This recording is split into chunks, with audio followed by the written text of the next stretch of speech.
Hey everyone, this is Jennifer Beamer, owner operator of Actually Dyed Art by Science, and this is the daily vlog, episode number 32. And as you can see, we're slowly trying to get more furniture in our apartment so that I can cut down a little bit on the echo in this room. So hopefully those problems will be solved soon. Anyway, today I wanted to show you the project that I was working on when I was traveling around Europe this summer. So I looked online to make sure that I could bring knitting needles with me on all the airlines we were going to travel on, and everywhere it was fine, so I didn't really have any worries. And we traveled from Seoul to Germany, basically, with a layover in between, and then traveled around Germany and then Austria a little bit before heading back to the States. So we were on a lot of flights, so I had lots of time to work on this. But this is my first attempt at making a randomized striped shawl. I'm not very good at doing random because I like things to follow some kind of pattern. Either it's, you know, something that's really easy, like one of these and one of these, or 2 rows of that and 2 rows of this. But this was me basically doing, oh, I'm going to pick this yarn this time, or I'm going to do this many rows. I always tried to end on a wrong side, or I tried to end such that the next row was a right side row. But you can see how it doesn't really look super random, but you can tell if you were to actually look at this up close. And I'm actually going to take more photos of this. I have some on Facebook right now, but they're from my phone, so that it's not as good as my camera. But you can see that, like, this one, I think this one is a row of 4, then this one is a row of 2, and this one is a row of 4, and then we have a row of 2 before we get to this big bulky yarn again. And all of this is hand spun, and none of it has been dyed. So this is what the color looks like straight from the animal. So to describe the yarns that I use, the big fluffy yarn here at the top, this is a textured yarn that I made by spinning from the lock. So what I did is I just pulled the lock apart and then I spun it. I didn't do any other carding. And these locks were actually very clean. I got them from, this is Teeswater lamb locks. No, not Teeswater. Wensleydale lamb locks that I got from Namaste Farms. And I decided to actually add some sequins to it. I have a little bit left over of this yarn. I don't know what to do with this little bit. Maybe I'll come up with some small project in the future. But you can see a little bit. Let's see if I can get this to autofocus. Oop. So you can see, oh gosh, I'm doing such a terrible job. I'm sorry. So you can kind of see the texture involved. I'm just gonna not let it autofocus. I turn that off. Alright. So I'm going to be a little bit fuzzy, but you'll be able to see what I'm talking about here with the yarn. So basically, it turned out to be a very textured yarn because I've kind of allowed it to stay in lock formation, and I've plied it with a linen, no, I think it was silk. It's a silk thread that I found here in Seoul at Dongdaemun. They have a crafting center where you can find things like yarn. Oh, and here's a really good one. See this big blob here in the middle. Focus.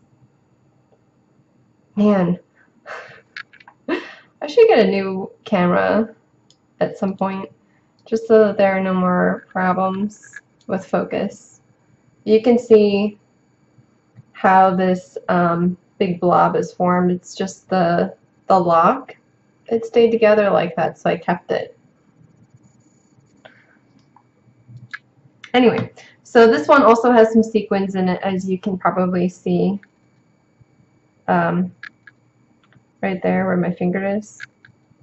I just moved it so it's hard to see there. I probably spun a sequin in maybe every 1.5 to 2 yards, so that they came up fairly regularly, but not all the time. And that's what I did for all of these big bulky rows, like this one here, and then this one and this one and this one down here. And then at the bottom, as you can see, there's like this natural fringe, right? I had a really fun and hard time with my very first bulky spun tail lock yarn. And I posted a video about this a little while ago. But basically, I wanted to make a yarn with these locks sticking out like this.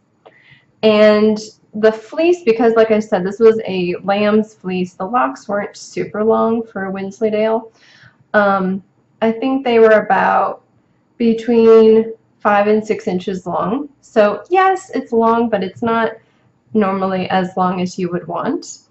But I made do, and I used a single that I made of tussa silk to ply it. And again, this piece in the middle that sort of connects the locks here, I just took the part of the fleece that wasn't as nicely kept in terms of locks, and I just kind of pulled it apart with my hands, and as I was spinning, I just kind of let part of the lumpy bits from the lock formation stay as they were, so you had a lot of texture like this in between where I placed the locks, and so I get this really beautiful textured yarn from it. Anyway, so yes, this was my first attempt at a tail spun lock yarn, and I did prove to myself that I could do it. I did this on my babe wheel because my Kromsky, the orifice is too small for it, and that is basically what I did for the bind off here. Instead of binding off with one of these thinner yarns and then crocheting this onto the bottom, I actually used this yarn as the bind off at the bottom. So you can kind of see how it forms that little fringe there. I just love how it turned out. And it's really great if you have a sort of special yarn like this. I only had, I want to say 40 yards of this yarn, and as you can see, I still have a little bit left over. And this is actually a pretty large shawl. I didn't actually measure it, but when I wear it, the center point goes almost to the top of my butt. So it's a really big shawl, and I can wrap around my neck a couple of times. So if I want it to be really, like really bulked up here, I can do that. And then I used this black stuff here, this black yarn. This is 100% Surrey alpaca, and obviously it was a black one because it's pretty much as pure black as you can get. And I got this from a farm. I'll have to look it up and let you guys know because I forgot to look it up before now. And then this other gray, I used this skinnier gray right here. This is also Surrey alpaca, but it's also blended with, I think, 20% tussa silk, so it has kind of like this gray mixed with a little bit of honey champagne color. All natural, right? It was unbleached. So I made a single of that, and then this white here, this is a 18 micron count merino that's just spun up as a thick and thin bulky single. And then I knitted the whole thing together using my Cora shawl pattern that I have available for free on my blog, which I will link to below. And I think it turned out very well in the end. I'm going to actually try it on so you guys can see what it looks like. So you can wear it over the shoulders like this. You can see how low it hangs in the back. right? Oh. I feel so fancy. You can also do like the over the shoulder sort of bandana style. I call it bandana style. I'm probably getting it horribly wrong. And I wrap this around a couple of times and this around, and then I basically have this giant area, like this whole area is protected from the cold, so that when you put your coat on and you have that V shape that forms at the top, this is never going to get cold. And it's important to not let this get cold, right? So this is incredibly warm. I actually didn't weigh it. I should probably wait to let you guys know how much it weighs. But I didn't really use a ton of yarn because everything is knit with a size 11 needle. I picked the needle based on the gauge for the big bulky yarn up here at the top. So this is about as small of a needle that you want to use for a bulky yarn. And since I didn't want to keep changing needles and then deal with, you know, the rippling effect, I just stayed with the size 11 needle, and because of it I got this really nice lacy opening for all the other skinnier yarns that I used.